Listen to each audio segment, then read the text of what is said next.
अस्सलामु अलैकुम स्टूडेंट्स, आज के लेक्चर में हम हेमोलाइटिक एनीमिया को डिस्कस करेंगे।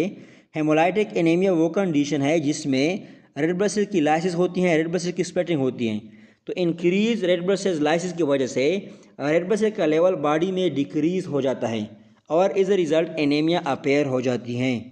ये जो हेमोलाइटिक एनीमिया है ये इंट्रिंसिक भी हो सकती हैं और एक्सट्रिंसिक भी हो सकती हैं। इंट्रिंसिक हेमोलाइटिक एनीमिया का मतलब ये है कि रेड ब्लड सेल्स के अंदर खुद कोई एबनॉर्मलिटीज़ होती हैं जिसकी वजह से इसकी डिस्ट्रक्शन होती है। फॉर एग्जांपल जो हेरिडिटरी स्पिरोसाइटोसिस है ये इंट्रिंसिक हेमोलाइटिक एनीमिया का एक टाइप है। इसमें क्या होता है कि रेड ब्लड सेल्स का जो शेप है इसमें एबनॉर्मलिटीज़ आ जाती हैं और इसके साथ साथ रेड ब्लड सेल्स फ्रेजाइल हो जाते हैं। रेड ब्लड सेल में जो इलास्टिसिटी है वो ख़त्म हो जाती हैं जिसकी वजह से इसमें रेड ब्लड सेल्स की हीमोलाइसिस होती हैं।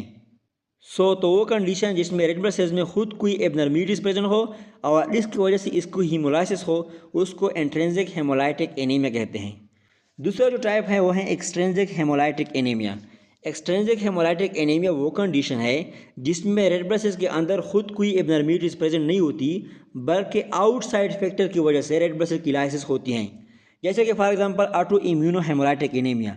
इसमें क्या होता है कि रेड ब्लड सेल्स के अगेंस्ट ऑटो एंटीबॉडीज़ प्रोड्यूस होते हैं जो कि रेड ब्लड सेल्स की लाइसिस काज करते हैं।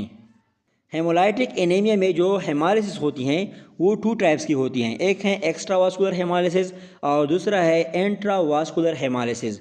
एक्स्ट्रावास्कुलर हेमालिसिस का मतलब ये है कि इसमें जो रेड ब्लड सेल की ब्रेकडाउन होती हैं वो ब्लड वेसल्स के बाहर होती हैं। मेनली रेड ब्लड सेल की ब्रेकडाउन रेटिकुलो एंडोथेलियल सिस्टम में होती हैं और रेटिकुलो एंडोथेलियल सिस्टम में most commonly macrophages of spleen में होती हैं। इसके अलावा लीवर और बोन मेरो में भी इसकी लाइसिस हो सकती है।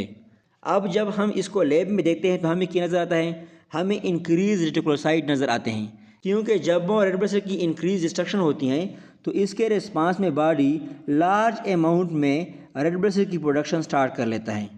इसके साथ साथ इसमें एनीमिया होती है क्योंकि इसमें रेड ब्लड सेल का लेवल डिक्रीज होता है।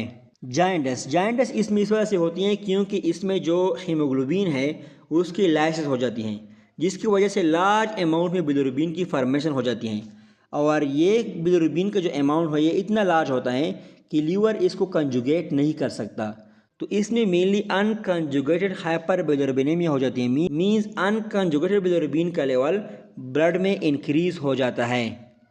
स्प्लीनोमेगेली इसमें इस वजह से होती हैं क्योंकि स्प्लीन में लार्ज नंबर में रेड ब्लड सेल की लाइसिस होती हैं तो एज अ रिज़ल्ट स्प्लीन का साइज़ इंक्रीज हो जाता है। Increased LDH from hemolyzed red blood sales.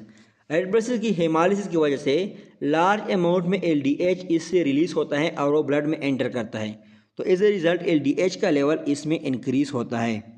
अब दूसरा जो टाइप है वो है intravascular haemolytic anaemia. Intravascular hemolytic anaemia वो कंडीशन है जिसमें रेड ब्लड सेल की ब्रेकडाउन ब्लड वेसल्स के अंदर होती हैं, सर्कुलेशन के अंदर होती हैं। इसके लैब फाइंडिंग में एनीमिया होती हैं और रेटिकुलोसाइट काउंट भी इसमें इंक्रीज होती है। इसके साथ साथ हीमोग्लोबिनेमिया होती हैं। चूँकि इसमें रेड ब्लड सेल की हेमालिसिस ब्लड वेसल के अंदर होती हैं तो एज अ रिज़ल्ट जब भी रेड ब्लड सेल की ब्रेकडाउन होती हैं तो इससे हीमोग्लोबिन रिलीज होते हैं और फ्री प्लाज्मा हीमोग्लोबिन का लेवल इंक्रीज हो जाता है जिसको हीमोग्लोबिनेमिया कहते हैं। इसमें कुछ हीमोग्लोबिन यूरिन तक भी जाते हैं और यूरिन में भी हीमोग्लोबिन का लेवल इंक्रीज हो जाता है जिसको हीमोग्लोबिनोरिया कहते हैं। हीमोग्लोबिनोरिया के रिजल्ट्स में रेड ब्राउन यूरिन इस पेशेंट में प्रेजेंट होती हैं। हीमोसाइड्रोरिया, जब हीमोग्लोबिन की ब्रेकडाउन होती है तो इसकी वजह से हीमोसाइड्रिन की फॉर्मेशन हो जाती है।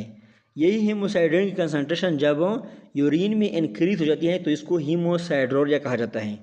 मेट हेमोग्लोबिनेमिया, इसमें क्या होता है कि जो फ्री मेट हेमोग्लोबिन है वो अल्बुमिन के साथ ब्लड में कंबाइंड फॉर्म में प्रेजेंट होता है। Decrease serum हेपेटोग्लोबिन। हेपेटोग्लोबिन एक ऐसा सब्सटेंस है जो कि फ्री हीमोग्लोबिन के साथ बाइंड होके इसको ब्लड से रिमूव कर देता है और हमें पता है कि इंट्रावास्कुलर हेमालिसिस के रिजल्ट में फ्री हीमोग्लोबिन का लेवल ब्लड में बहुत ज़्यादा इंक्रीज हो जाता है तो इसकी वजह से जो हीमोग्लोबिन है वो लार्ज अमाउंट में यूज़ होते हैं इसको ब्लड से रिमूव करने के लिए और एज अ रिज़ल्ट हेपेटोग्लोबिन का लेवल सीरम में डिक्रीज हो जाता है। So this is all about haemolytic anaemia. इंशाल्लाह आप सब दोस्तों को समझ में आ गया होगा।